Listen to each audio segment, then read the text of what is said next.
Chapter 8. Then God remembered Noah, and every living thing, and all the animals that were with him in the ark.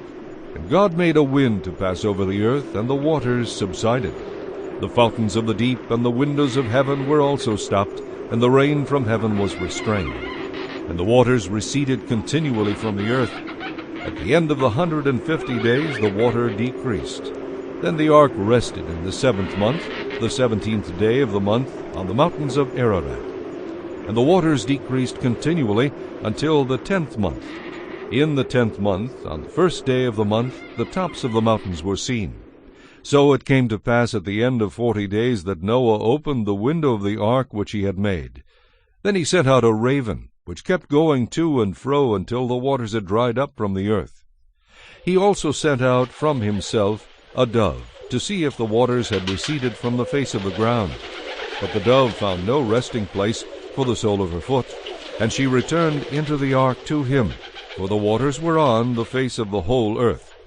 So he put out his hand and took her, and drew her into the ark to himself. And he waited yet another 7 days, and again he sent the dove out from the ark. Then the dove came to him in the evening, and behold, a freshly plucked olive leaf was in her mouth. And Noah knew that the waters had receded from the earth. So he waited yet another 7 days, and sent out the dove, which did not return again to him any more. And it came to pass in the 601st year, in the 1st month, the 1st day of the month, that the waters were dried up from the earth. And Noah removed the covering of the ark, and looked, and indeed the surface of the ground was dry. And in the 2nd month, on the 27th day of the month, the earth was dried. Then God spoke to Noah, saying, Go out of the ark, you and your wife, and your sons' wives with you. Bring out with you every living thing of all flesh that is with you, birds and cattle, and every creeping thing that creeps on the earth, so that they may abound on the earth, and be fruitful and multiply on the earth. So Noah went out, and his sons and his wife and his sons' wives with him. Every animal, every creeping thing, every bird, and whatever creeps on the earth, according to their families, went out of the ark.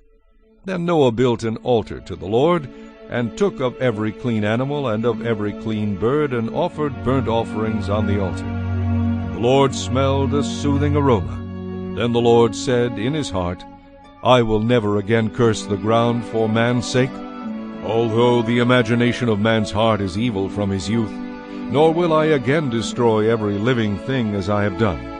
While the earth remains, seed time and harvest, cold and heat, winter and summer, and day and night shall not cease.